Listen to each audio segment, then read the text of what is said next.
जर माझी सत्ता असती ना त्या वडूमध्ये 15 वर्ष, तर मी एवढंच सांगतो की वडूची जी कमान आहे ती मी चांदीची केली असती. जनशक्ती विरुद्ध जनशक्ती आहे आणि त्यामुळं येणाऱ्या काळामध्ये मायबाप जनतेने ही निवडणूक हातात घेतलेली आहे. कुठली ग्रामपंचायत तुम्ही निवडणूक लढले नसताना कधी असं वाटलं होतं की तुम्ही जिल्हा परिषदेची निवडणूक लढाल का? कधी माणसं फिरकलेली नाहीये.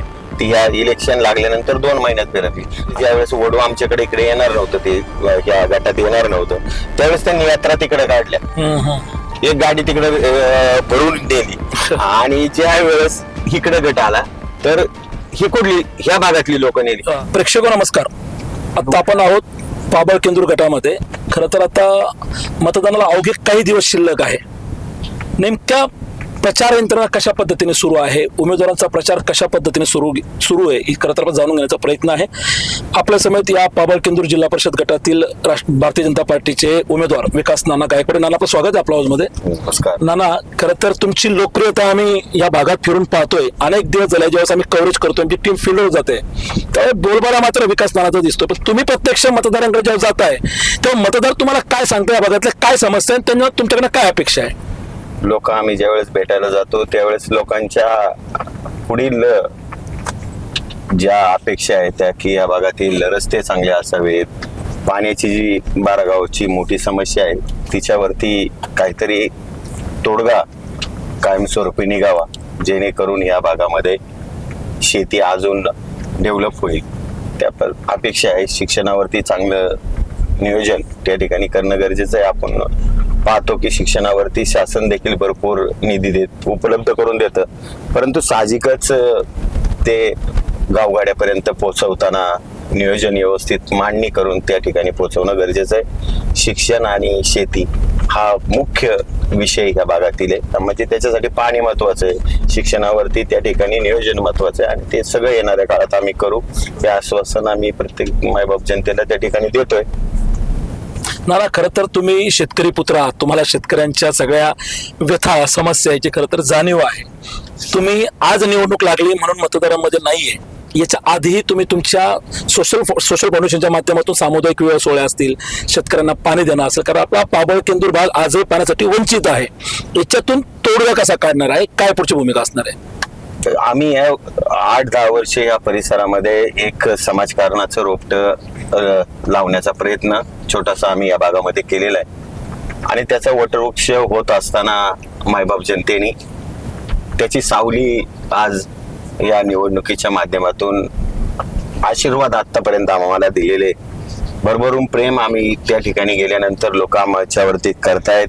घरातलं लेकरू म्हणून त्या ठिकाणी आमच्याकडे पाहिलं जातं, आमच्या घरातला माणूस म्हणून आमच्याकडे पाहिलं जातं आणि मग हे प्रेम राजकारण येतं, निवडणुका येतात जातात, परंतु हे प्रेम खरं आम्ही घरोघरी जातो त्यावेळेस लक्षात राहण्यासारखं हेच या निवडणुकीत आम्हाला प्रत्यक्षाने जाणवतं. नाना, खरं तर मतदारांना तुमचा प्रवास जाणून घ्यायची इच्छा आहे, कारण समोरचा उमेदवार जो आहे तो सरपंच राहिलेला आहे. नानाच्या घरात काय राजकीय पार्श्वभूमी आहे, नानाने किती निवडणुका लढल्या, नानाची राजकीय पार्श्वभूमी काय, हे खरं तर मतदारांना जाणून घ्यायचंय. काय सांगाल? पार्श्वभूमी म्हणजे माझ्या घरातलं राजकारणामध्ये जास्त कुणी नव्हतं.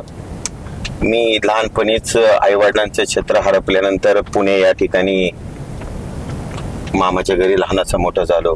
अत्यंत हलाखीच्या परिस्थितीमध्ये आमच्या तिन्ही भावंडांचा त्या ठिकाणी सांभाळ झाला आणि मग आयुष्यामध्ये संघर्ष काय असतो, कुटुंबाच्या अडचणी काय असतात, परिस्थितीला कशा पद्धतीने लोक तोंड देतात, हे आपल्याच कुटुंबाच्या अनुभवातून मी त्या ठिकाणी भोगलं. आणि मग अशा परिस्थितीमध्ये ज्या वेळेस आपण काहीतरी कर्तृत्वान बनण्याचा प्रयत्न करत असतो त्यावेळेस मला थोडंसं जाणवलं की या भागामध्ये आपण जरी आपली ही कर्मभूमी पुणे शहर असेल तरी जन्मभूमी हे आपलं गाव आहे.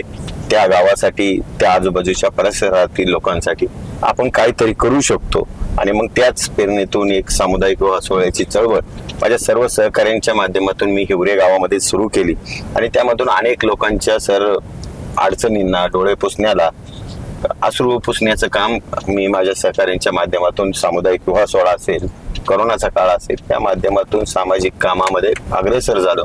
आणि ज्यावेळेस आपण सामाजिक कामामध्ये उतरतो त्यावेळेस आपण लोकांपर्यंत पोहोचू लागल्यानंतर लोकांच्या देखील आपल्याबद्दल अपेक्षा वाढत असतात आणि त्या अपेक्षा आम्ही सातत्याने गेली 8-10 वर्ष या भागामध्ये पूर्ण करतोय.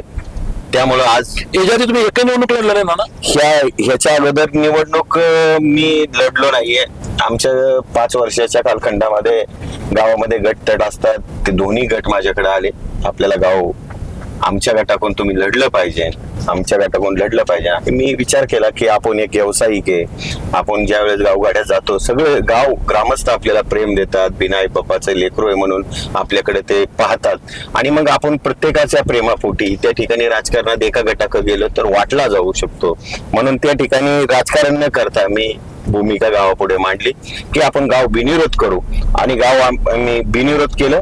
बिनविरोध केल्यानंतर त्या ठिकाणी माझ्या पत्नीला 2.5 वर्षाच्या कालखंडामध्ये सरपंच पदाची संधी गावाने, माझ्या मायबाप जनतेने आमच्यावरती विश्वास ठेवून दिली आणि त्या माध्यमातून आम्ही देखील एक चांगल्या प्रकारचं काम गावामध्ये उभं केलं. माझ्या समेत आता दीपकदादा खैरे ज्यांना पंचायत समितीची उमेदवारी भारतीय जनता पार्टीने माझ्याच बरोबर दिलेली आहे, त्यांनी देखील त्यांच्या पत्नीने आमल्या दीपालीताईंनी देखील 2.5 वर्षाच्या कालखंडामध्ये एक चांगल्या प्रकारचं काम केलं आणि अख्ख्या पूर्ण भागामध्ये एक इतिहास झाला की दोघा नवरा बायकोंना त्यांना सरपंच उपसरपंच पदाची संधी मिळाली. परंतु एक चांगल्या प्रकारचं काम या गावगाड्यामध्ये आम्ही सगळ्या ग्रामपंचायत सदस्यांना बरोबर घेऊन एक चांगल्या प्रकारचं गावगाडा त्या ठिकाणी 5 वर्ष सांभाळला. अतिशय चांगल्या प्रकारची कामं 53 कोटीची कामं आम्ही गावामध्ये करू शकलो आणि त्याचं उत्तम उदाहरण म्हणजे आता भारतीय जनता पार्टीने आमच्या कामाच्या जोरावरती, आमच्या समाजकारणाच्या जोरावरती आमच्यासारख्या सामान्य कुटुंबाला, कसली राजकीय पार्श्वभूमी नसणाऱ्या कुटुंबाला, ज्यांनी कधीही एवढी मोठी निवडणूक हाताळली नाहीये, निवडणूक ग्रामपंचायतीने लढवलेली देखील नाहीये, ती बिनविरोध झाली होती, त्याच्यामुळे निवडणुकीचा अनुभव नसताना देखील एवढी मोठी संधी भारतीय जनता पार्टीने फक्त कार्य बघून दिलं. तर हे एक शिरूर तालुक्याला आदर्श उदाहरण सगळे लोकांचं या निवडणुकीकडे लक्ष लागलेलं आहे की सामान्य कुटुंबातल्या मुलांना ज्यांनी कर्तृत्वाच्या जोरावरती इथपर्यंत आम्ही दोघं बी आलेलो आहे आणि त्या मुलांना एवढी मोठी संधी भारतीय जनता पार्टीने दिलेली आहे. त्यामुळे संपूर्ण तालुक्याचं लक्ष लागलेलं आहे. तुम्ही या परिसरात फिरताय, न्यूजच्या माध्यमातून तुम्ही काम करताय, तर तुम्हाला देखील माहिती आहे की ह्या परिसरामध्ये ह्या लढतीकडे किती जणांचं लक्ष लागलंय. कारण ही लढाई खूप भलाड्या व्यक्तींविरुद्ध सामान्य कुटुंबातली मुलं लढताय. जनशक्ती विरुद्ध जनशक्ती आहे आणि त्यामुळं येणाऱ्या काळामध्ये मायबाप जनतेने ही निवडणूक हातात घेतलेली आहे. आमच्या गावातील अनेक मंडळी म्हणजे घरून भाकरी बांधून त्या ठिकाणी प्रचार करतायत, स्वतःच्या गाड्या घोड्यांमध्ये प्रचार करतायत. 75 वर्षाच्या माणसापासून तर मला असं वाटतं 19 वर्षाच्या माणसापासून प्रत्येक जण प्रचार करतायत. घरातली लहान मुलं त्या ठिकाणी घराजवळ कोण आलं तर कमळ स्वागत ओरडत असतात. म्हणजे एवढं प्रेम भरभरून आमच्या ग्रामस्थांनी देखील आमच्यावरती केलेले आणि मग साहजिकच आपण आतापर्यंत केलेल्या समाज कार्याची खूप मोठी पावती मला वाटतं आमच्या रूपाने म्हणजे या जनतेच्या प्रेमाच्या रूपाने आमच्या सारख्या सामान्य कुटुंबाला मिळते. बरोबर. मला पण खरं तर आपण जर पाहिलं तर या जिल्हा परिषदेच्या निवडणुका म्हणजे याला मिनी विधानसभा म्हटलं जातं आणि कुठली ग्रामपंचायत तुम्ही निवडणूक लढले नसताना कधी असं वाटलं होतं की तुम्ही जिल्हा परिषदेची निवडणूक लढायला काही प्लॅनिंग होतं का? हा सगळा गावकऱ्यांचा ग्रामस्थांचा हट्ट होता तुम्ही या निवडणुकीत उतरला? मी म्हणजे सांगायचं तात्पर्य की मी ज्या वेळेस येथे सामुदायिक विवाह सोहळ्याची सुरुवात केली, अनेक सामुदायिक विवाह सोहळे केले ज्याच्या माध्यमातून लोकांच्या डोळ्याचे अश्रू पुसण्याचं काम गेल्या अनेक वर्ष आम्ही करतो. म्हणजे सामुदायिक चळवळीमध्ये गोरगरिबांनी घरून काहीच आणायचं नाही, काहीच नाही. मंगळसूत्रापासून भांडेकोंड्यापासून कपडे असतील, जेवण असेल आणि सामुदायिक विवाह सोहळे आपण पाहतो तर थोडस वेगळ्या पद्धतीने असतात, नियम अटी भरपूर असतात. परंतु इथे आमच्या घरातला विवाह सोहळा आहे आणि आपले नियम म्हणजे ज्या लोक येतात विवाहामध्ये कुटुंब त्यांचेच नियम त्या ठिकाणी लावतो आणि त्या पद्धतीने तुम्हाला जशा पद्धतीने या कार्यक्रमाला शोभा वाढवतील तशा पद्धतीने फक्त मला खर्च सांगा, तुम्ही बाकीचे सगळे पाहुणचार आम्ही त्या ठिकाणी करत असतो. वा. पण हे निवडणुकीत लढण्याचं कसं प्रेरणा मिळाली, काय वाटलं? साहेब आता तुम्ही पाहता समाजकारण 8-10 वर्ष आम्ही करतोय, सातत्याने करतोय. आम्ही आमच्या कमाईतला 20-25% समाजासाठी खर्च करतोय आणि प्रत्येक प्रॉपर्टी कमवणं ह्यापेक्षा समाजासाठी आशीर्वाद खूप महत्वाचे असतात. खरंय. ह्या विचारांचं मी आहे समाजामध्ये आशीर्वाद, आपल्याला आई वडील नाहीये, मग ह्या समाजातल्या लोकांचेच आशीर्वाद घ्यायचे, आई वडील म्हणून त्यांच्याकडेच पाहायचं. खरं. आणि त्याच जोरावरती या भागामध्ये सामाजिक कार्य मी गेली अनेक वर्ष करतोय आणि त्याच्यातूनच ही खऱ्या अर्थानं मला प्रेरणा मिळते. आणि मग म्हणूनच मी या निवडणुकीला समोर जायचं ठरवलं. नाना, पण तुमच्या समोरचा जो उमेदवार आहे तो बलाढ्य आहे, त्याचा पक्ष स्थानिक पातळीवर बलाढ्य आहे. तुमचा पक्ष जर राज्यात आणि केंद्रात असला तरी समोरचा उमेदवार सरपंच राहिलेला आहे. तो सांगतो तुम्ही कोट्यावधी रुपयाची विकास कामं वडू बुद्रुकसाठी स्थळासाठी केलेली आहेत. कसं पाहता सगळ्या गोष्टींकडे? साहेब, माझं गाव आहे ना, हम्म. 1800 ते 2100 लोकसंख्या असणारं गाव, 1400 ते 1500 मतदान होतं. आमच्या गावातला विकास जाऊन तुम्ही पाहू शकता, रस्ते पाहू शकता. छोटस गाव आहे. हम्म. आणि वडू हे तुम्हाला माहिती आहे, हे आपलं पवित्र स्थान आहे. अख्खे संपूर्ण महाराष्ट्रातून, देशाच्या कानाकोपऱ्यामधून छत्रपती धर्मवीर संभाजी महाराजांना दर्शन घ्यायला संपूर्ण महाराष्ट्राच्या कानाकोपऱ्यातून मंडळी त्या ठिकाणी शिवभक्त येत असतात. आणि त्या ठिकाणी आल्यानंतर काहीच पाहू नका, त्या ज्या गावामध्ये गेल्यानंतर त्या गावची कमान आहे ना, जर माझी सत्ता असते ना त्या वडूमध्ये 15 वर्ष, तर मी एवढंच सांगतो की वडूची जी कमान आहे ती मी चांदीची केली असती. काय एवढं मोठं हे ते ज्या राजाने आपल्याला दिलं ते सोन्याची जरी केली मडवली तरी काय त्याचं फरक पडणार नाही. आपल्या राजांनी सोन्याचा नांगर फिरवला ना जमिनीवर, तर तो आपल्याला स्वराज्य मिळतंय. फिरवलं. आपण चांदीची करतोय ते काय नाही ना. अहो, तिथं नुसतं बसलो ना एक दिवस जाऊन त्या कमानी खाली आणि म्हणलं ना ही चांदीची कमान करायची आपल्याला, संपूर्ण महाराष्ट्रातून निधी. मध्ये 100% सुप्रेमी. कमान करून बाकीचे विकास करू शकतो. एवढ्या निधी येईन तिथे, एवढे शंभू प्रेमी आहे. मग तुमचा विरोधक उमेदवार नेमका गप्पा कशाच्या जीवावर मारतो?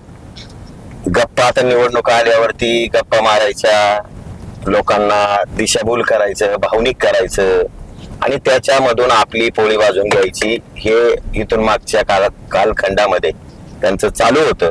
परंतु भारतीय जनता पार्टीनं एक समाजामध्ये काम करणाऱ्या मुलांना ज्यावेळेस संधी दिली त्यावेळेस आमच्याकडे लोक पाहताना राजकारण कमी पाहतात, समाजकारण जास्त पाहतात, म्हणून भरभरून प्रेम त्या ठिकाणी आमच्यावरती लोक करतायत. मला खरं तर शेवटचा प्रश्न घेतो की राज्यात तुमचं सरकार आहे, तुमचं केंद्रामध्ये सरकार आहे. नाना, जर का जनतेने तुम्हाला जर का डोक्यावर घेतलं, संधी दिली, आम्ही तर पाहतो त्या पद्धतीने वातावरण तुमचं चांगलं दिसतंय, पण शेवटी जनता जनार्दन आहे, काय निर्णय घेईल तो 7 तारखेला मतदान, 9 तारखेला निकाल तो स्पष्ट होणार आहे. तुम्हाला संधी मिळालीच तर तुम्ही या तुमच्या गटाचा भागाचा काय काय पालट करणार, काय तुम्ही मतदारांना आश्वासित करणार? साहेब, मला लोक मतदान रुपये आशीर्वाद लोक देतीलच, त्याच्या 100% म्हणजे विजय आपला आहे. तुम्ही सगळं गटामध्ये फिरल्यानंतर तुम्हाला जाणवेल. परंतु मी लोकांना एवढाच शब्द देईन की येणाऱ्या काळामध्ये तुमच्या गावगाड्याच्या राजकारणामध्ये प्रत्येक गावगाड्यातल्या पदाधिकाऱ्यांना असतील, ज्यांची इच्छाशक्ती आहे भविष्यात राजकारणात यायची, त्यांना मी एकच शब्द देतो की ग्रामपंचायतचं राजकारण फक्त आणि फक्त तुमच्या गावापुरतं ठेवा. गावाच्या वेशीवरती गावच्या बाहेरचा पुढारी आला तर गावच्या राजकारणाच्या मध्ये त्यांना येऊन देऊ नका, वेशीपर्यंत ठेवा. आज अनेक लोकांना ते शब्द देत आहेत की तुम्हाला येणाऱ्या काळामध्ये लोकनियुक्त सरपंच करू, तर प्रत्येक गावच्या 4-5 पुढाऱ्यांना त्या ठिकाणी शब्द देत आहेत. आणि मग असे शब्द दिल्यानंतर थोडस लोकांना देखील वाटतं की आपल्याला यांची मदत होईल. परंतु आपल्या गावगाड्याचं राजकारण फक्त आणि फक्त तुम्ही करायचंय. आम्ही प्रत्येक वेळेस सांगतो की आम्ही तुमच्या गावामध्ये आल्यानंतर तुमच्या अडचणीसाठी आम्ही उभे राहू. आम्ही एवढंच लोकांना सांगतो की तुमच्या गावातून जो तुम्ही सरपंच देईल त्याच्या मागे आम्ही उभे राहू. ही लोक येऊन तुमच्या गावाचा सरपंच ठरू शकणार, इच्छाशक्ती त्यांची आहे की आम्ही तुमच्या गावचा सरपंच ठरू, अशी त्यांची वृत्ती आहे. पण आपली वृत्ती अशी आहे की तुम्ही जो सरपंच गावगाड्यातून ठरवसाल त्याच्या पाठीमागे विकास नाना कंपनी उभा राहिल्याशिवाय राहणार नाही. मग तो माझ्या विचारधारेचा असू किंवा नसू, पण गावाने मला भरभरून प्रेम करणाऱ्या गावासाठी मी भरभरून त्या ठिकाणी देण्याचा प्रयत्न करतो. भाजप पक्षाने जो तुमच्यावरती विश्वास दाखवला त्याच्याबद्दल काय सांगाल? भारतीय जनता पार्टीनं आमच्यासारख्या सामान्य कुटुंबातल्या तरुणांना त्या ठिकाणी संधी दिली.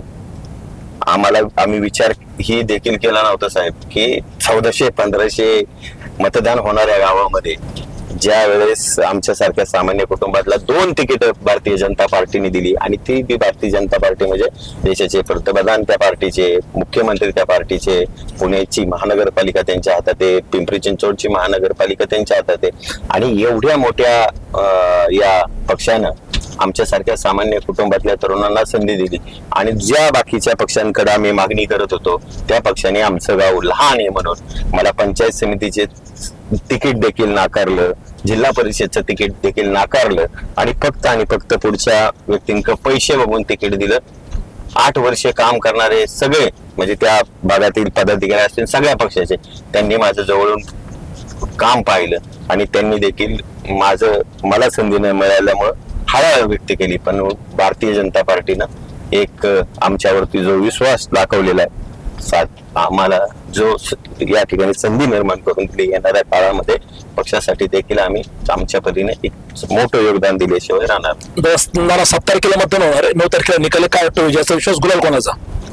गुलाल 100% आपला आहे. तुमचे उमेदवार कोण आहेत ते नाही. मुलाखत घेता तुम्ही, अनेक लोकांना भेटता, निवडणुकीच्या दरम्यान उमेदवारांना भेटता. तिन्ही उमेदवार विजयी होतील. ज्या वेळेस अटीतटीची लढाई असते तेव्हा चेहरे थोडे पडलेले असतात पण आता मग तुम्हाला सकाळपासून तुम्ही मला त्या ठिकाणी पाहताय, प्रचारात पाहताय.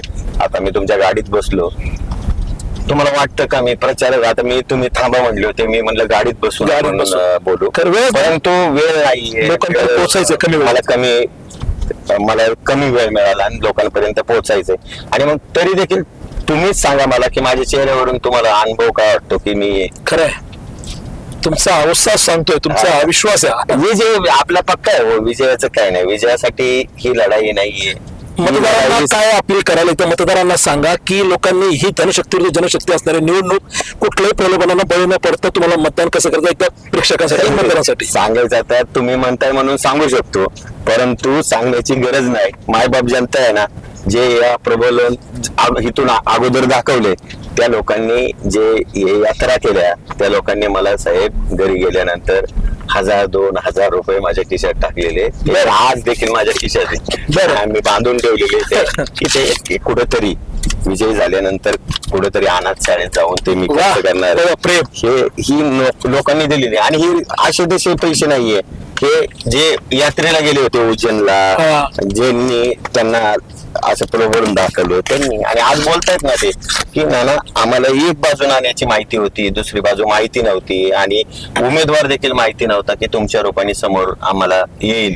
आणि यात्रा आता लोकांना ठीक आहे, आमचे शेतकरी आहे, सगळ्या महिला त्या अशा यात्रेला वगैरे वर्षातून एकदा संधी 5 वर्षातून असे कोणी यात्रा काढल्यावरती मंडळी गेली, परंतु त्यांना देखील माहिती आहे की 5 वर्ष हे कधी माणसं फिरकलेली नाहीये. ती या इलेक्शन लागल्यानंतर 2 महिन्यात फिरकली. आणि बघा तुम्हाला सांगतो की त्या भागामध्ये ज्या वेळेस वडू आमच्याकडे इकडे येणार नव्हतं, ते या गटात येणार नव्हतं, त्यावेळेस त्यांनी यात्रा तिकडे काढल्या, एक गाडी तिकडे भरून नेली आणि ज्या वेळेस इकडे गट आला तर ही कुठली ह्या भागातली लोक नेली. म्हणजे तो स्वार्थ काय भावनिक आहे का, म्हणजे देवासाठी केलं का? ते फक्त त्यांनी त्यांच्या निवडणुकीपुरतं निवडून येण्यापुरतं केलेलं आहे. त्याच्यामुळे कोणी या गोष्टीला भावनिक होऊन कोणी साथ देणार नाहीये. लोक खूप हुशार आहे आणि ठीक आहे ना, थोडस 1-2 लोक त्याच्याबद्दल विचलित झाली तरी त्यांच्या घरातली लोक त्यांना समजून सांगतायत, अशी परिस्थिती आता निर्माण झालेली. धन्यवाद नाना. प्रेक्षक खरं तर आपण पाहताय की हे होत्या प्रसवत विकास नाना गायकवाड. आपण आहोत पाबळ केंदूर जिल्हा परिषद गटामध्ये. धनशक्ती विरुद्ध जनशक्ती अशा पद्धतीची असणारी ही निवडणूक आपण जर पाहतोय तर नानाने स्वतःच्या खिशातून ज्यावेळेला ते पैसे काढले आहेत तर मतदारांनी त्यांना या निवडणुकीसाठी 1000-500 रुपये देऊ केलेले. नाना वेळात वेळ काढून आपण आपल्याशी बोललात. आपल्या पुढच्या राजकीय वाटचालीला आमच्या मनपूर्वक शुभेच्छा आहे. धन्यवाद.